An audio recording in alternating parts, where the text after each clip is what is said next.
পুৰা ভাল আজি মোৰ ইমান ভাল নহয় মোৰ মাতটো বহি আছে গতিকে মই অকণমান সময় কম বেছি দেৰি নকওঁ কিন্তু গুৰেশ্বৰ কলেজত পিছত মই আকৌ এবাৰ আহিম ঠিক আছে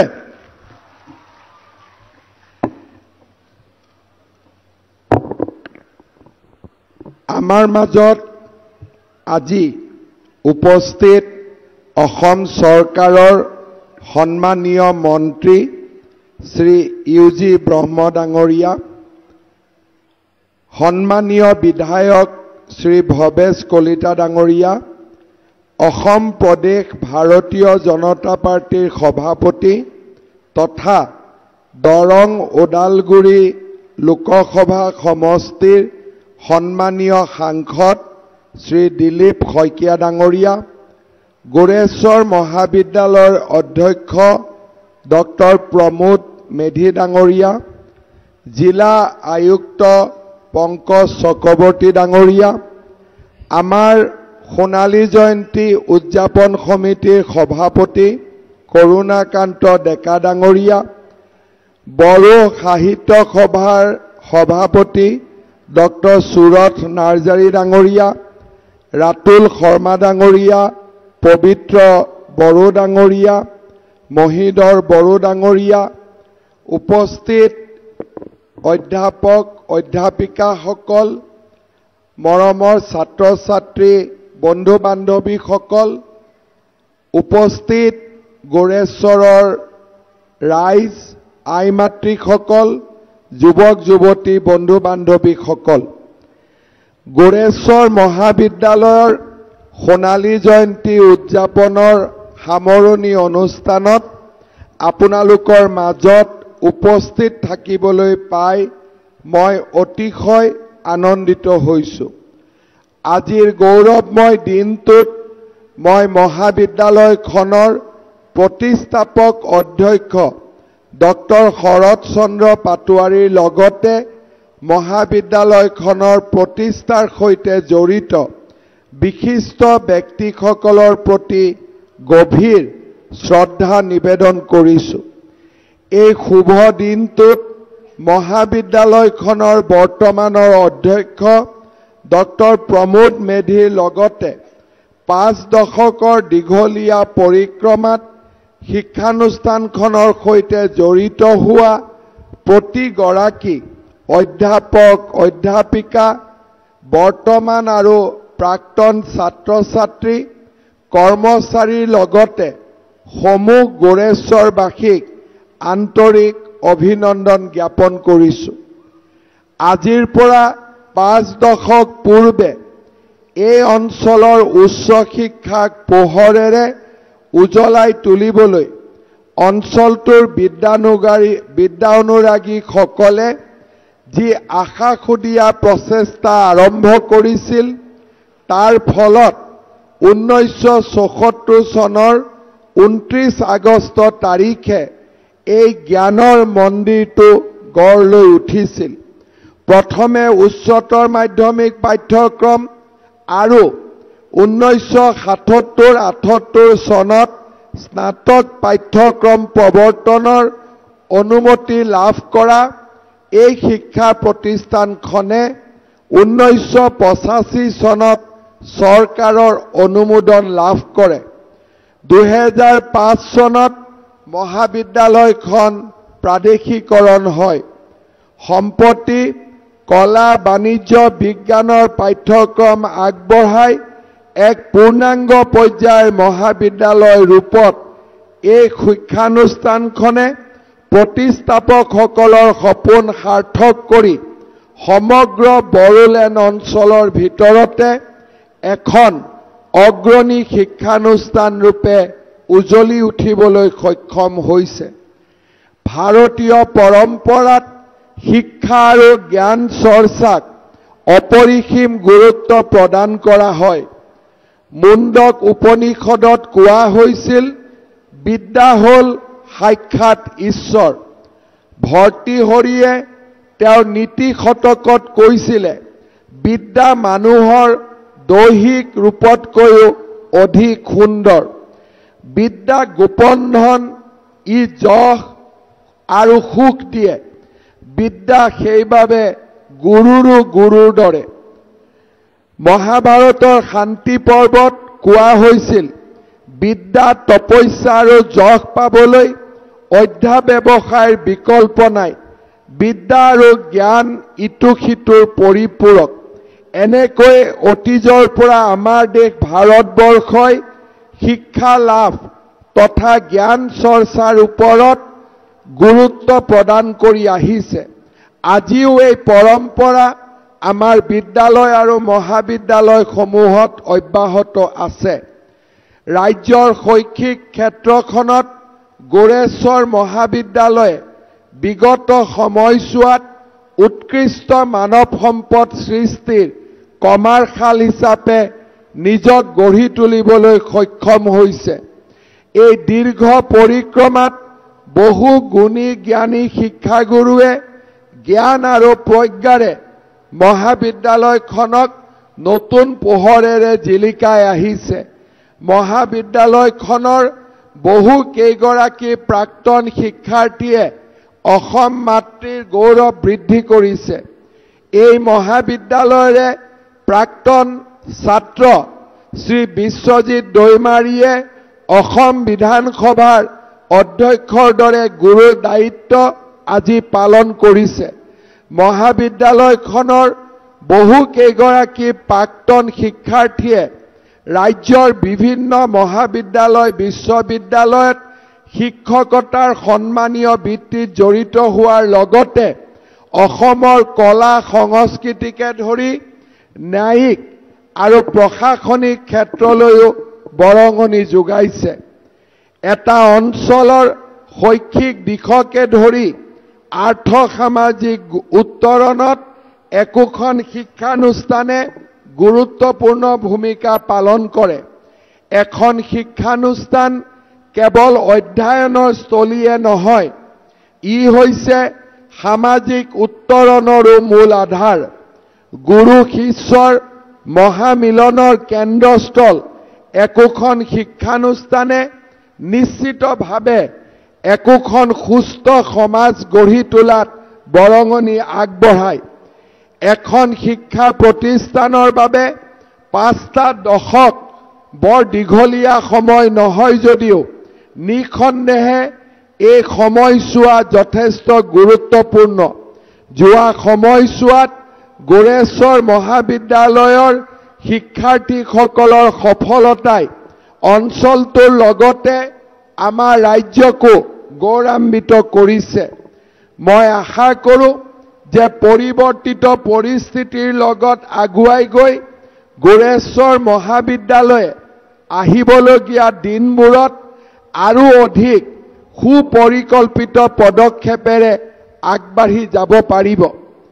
আজিৰ সভাতেই মই আমাৰ ছাত্ৰ ছাত্ৰীসকলক 2-3টা কথা উল্লেখ কৰিব খুজিছোঁ। প্ৰধানমন্ত্ৰী নৰেন্দ্ৰ মোদী ডাঙৰীয়াই 2047 চনৰ ভিতৰত ভাৰতক এখন বিকশিত ৰাজ্য গঢ়াৰ বাবে সপোন দেখিছে। প্ৰধানমন্ত্ৰী নৰেন্দ্ৰ মোদী ডাঙৰীয়াই 2047 চনলৈ ভাৰতৰ অমৃতকাল ৰচনাৰ সপোন দেখিছে। তেখেতৰ দৃষ্টিত আজি ছাত্ৰসকল হ'ল অমৃতকালৰ সন্তান। আমি যদি লক্ষ্য কৰোঁ 2047 চনৰ বিকশিত ভাৰতখনত আজিৰ ছাত্ৰ সমাজেই আটাইতকৈ বেছি নেতৃত্ব দিব লাগিব। আমাৰ যি পৰম্পৰাগত সমাজ আছিলে সেই সমাজৰ লগত আজি আধুনিকতা আজি সংযোজিত হৈছে। আমাৰ শিক্ষাদানৰ প্ৰক্ৰিয়া সলনি হৈছে আৰু আজি আমি সমস্ত জ্ঞানৰ ভাণ্ডাৰ আমাৰ মোবাইলটোতে আমি পাব পাৰোঁ, কাৰণ আমাৰ আৰ্টিফিচিয়েল ইন্টেলিজেন্স বা আমাৰ বিভিন্ন ধৰণৰ আধুনিক শিক্ষা ব্যৱস্থাই আমাৰ বিশ্বৰ পৰিৱৰ্তনৰ যিটো বাট তাক অধিক খৰতকীয়া কৰিছে।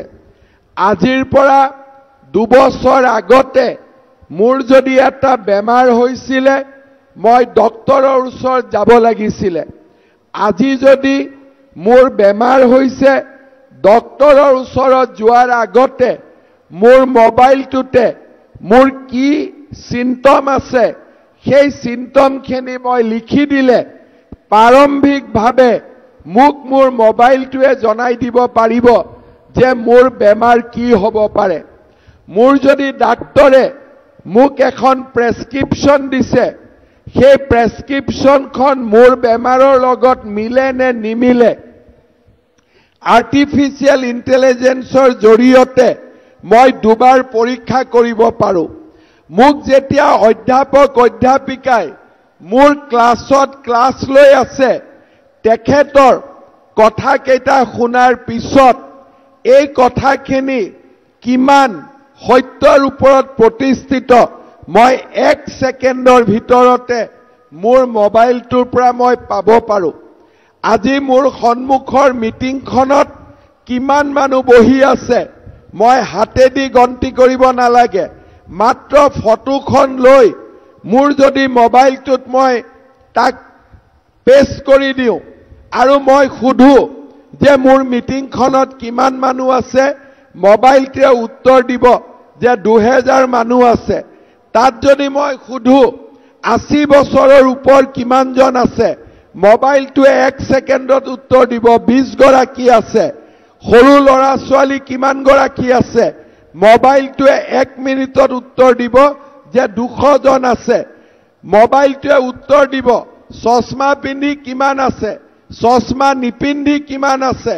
অৰ্থাৎ আজি আমাৰ সমস্ত জ্ঞান আমাৰ মাত্ৰ মোবাইলটোৰ ভিতৰতে আজি সীমাবদ্ধ হৈছে।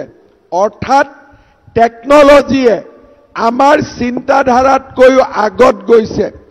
কেইটামান দিন আগতে মই গুৱাহাটী চিকিৎসা মহাবিদ্যালয়ত ৰবটিক সাৰ্জাৰীৰ এটা নতুন ব্যৱস্থা মুকলি কৰিছিলোঁ।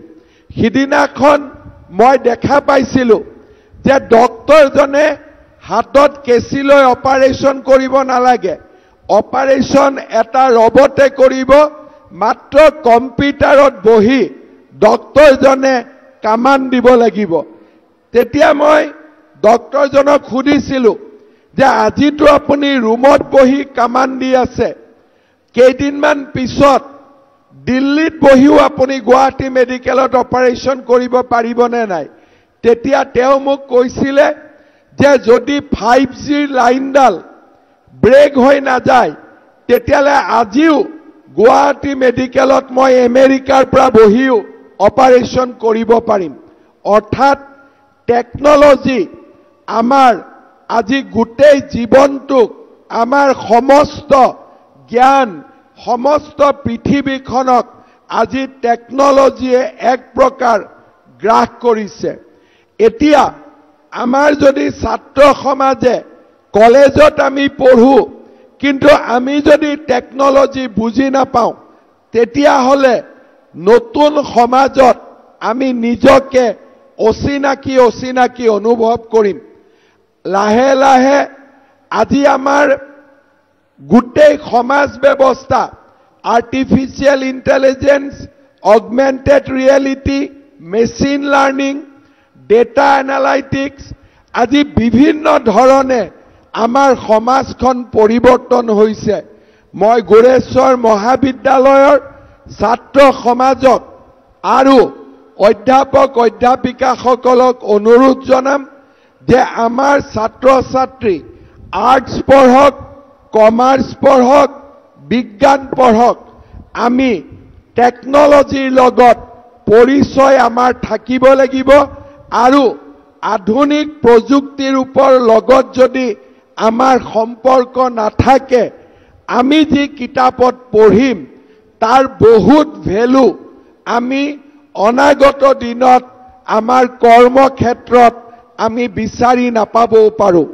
সেইকাৰণে মই আমাৰ মহাবিদ্যালয়সমূহক আৰ্টিফিচিয়েল ইণ্টেলিজেন্সৰ দৰে নতুন নতুন সাবজেক্টবিলাকৰ ওপৰত যাতে চৰ্চা হয় আলোচনা হয় তাৰ বাবে মই মহাবিদ্যালয়ৰ অধ্যাপক অধ্যাপিকাসকলক অনুৰোধ জনাম।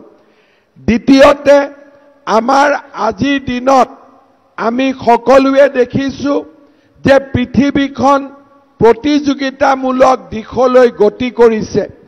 আজি আমি ক্লাছৰ পঢ়া শুনাৰ লগতে আমি নিশ্চিতভাৱে বুজি পাব লাগিব যে আমাৰ বজাৰখনত ডিমাণ্ড আজি কোন শিক্ষা ব্যৱস্থাৰ আছে। আজি যদি আমি পঢ়ো কিন্তু আমাৰ পঢ়া যদি চাকৰিৰ বজাৰখন বা ব্যৱসায়ৰ বজাৰখনে স্বীকাৰ নকৰে তেতিয়াহ'লে তেনেকুৱা পঢ়া শুনাই আমাক বহু দূৰ আগুৱাই লৈ যাব নোৱাৰে। গুৱাহাটী বিশ্ববিদ্যালয়ে হওক আজি আমাৰ ৰাজ্যৰ বিশ্ববিদ্যালয়সমূহে নতুন পাঠ্যক্ৰমৰ ভিত্তিত লাহে লাহে পাঠ্যক্ৰমসমূহৰ সলনি কৰিছে আৰু সমসাময়িক পৃথিৱীৰ লগত খাপ খোৱাকৈ আমাৰ পাঠ্যপুথিসমূহ বনাবৰ বাবে চেষ্টা কৰিছে। মই আশা কৰোঁ বড়োলেণ্ড ইউনিভাৰ্চিটিয়েও নিজৰ পাঠ্যপুথিসমূহ সমসাময়িক পৃথিৱীখনৰ লগত প্ৰয়োজনীয়তা হিচাপে নিৰ্মাণ কৰিব গঢ়ি তুলিব। তৃতীয়তে মই আমাৰ গোৰেশ্বৰ মহাবিদ্যালয়ক অনুৰোধ কৰিম যে আমাৰ ছাত্ৰ ছাত্ৰীসকলক পাঠ্যক্ৰমৰ লগতে সফট লাৰ্ণিং অৰ্থাৎ প্ৰতিজন ছাত্ৰ ছাত্ৰীয়ে যাতে কম্পিউটাৰ ব্যৱহাৰ কৰিব পাৰে, প্ৰতিজন ছাত্ৰ ছাত্ৰীয়ে যাতে অন্তত ইংৰাজীত ভালকৈ কথা পাতিব পাৰে যাক আমি স্পোকেন ইংলিছ বুলি কওঁ, আৰু প্ৰতিজন ছাত্ৰ ছাত্ৰীয়ে নিজৰ পাৰ্চনেলিটি বা ব্যক্তিত্বৰ বিকাশ তাৰ ওপৰত যাতে আমি ক্লাছ ল'ব পাৰোঁ, কেনেকৈ সুধিলে কেনেকৈ উত্তৰ দিব লাগে, ইণ্টাৰভিউক আমি কেনেকৈ ফেচ কৰিব লাগে, এই বিষয়ে আমাৰ ব্যক্তিত্বৰ বিকাশৰ ওপৰতো আমাৰ মহাবিদ্যালয়খনে গুৰুত্ব দিব। আজি আমাৰ পৃথিৱীত যদি এজন ল'ৰাই পঢ়া শুনাত বহুত চোকা হয় কিন্তু তেওঁৰ যদি পাৰ্চনেলিটিটো ইম্প্ৰেছিভ নহয় তেতিয়াহ'লে কোম্পানী এটাৰ ইণ্টাৰভিউত কম নম্বৰ থকা স্বত্তেও যিজন ব্যক্তিৰ ব্যক্তিত্ব অতি আকৰ্ষণীয় সেই ব্যক্তিজনৰ প্ৰতি ইণ্টাৰভিউ বোৰ্ড স্বাভাৱিকতে আকৰ্ষিত হৈ যায়।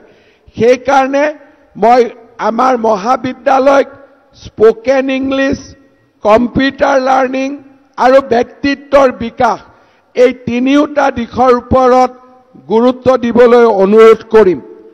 ছাত্ৰ ছাত্ৰী বন্ধু বান্ধৱীসকল, মই আশা কৰোঁ যে আমি সকলোৱে নিজকে অমৃতকালৰ সন্তান হিচাপে গঢ়ি তুলিবলৈ আমি প্ৰচেষ্টা কৰিম আৰু আমাৰ ব্যক্তিত্বৰ বিকাশ আৰু অধ্যয়নৰ জৰিয়তে আমি বহল পৃথিৱীখনত নিজৰ ভৰিৰ ওপৰত নিজে থিয় হৈ থাকিবলৈ আমি প্ৰয়াস আৰু প্ৰচেষ্টা কৰিম।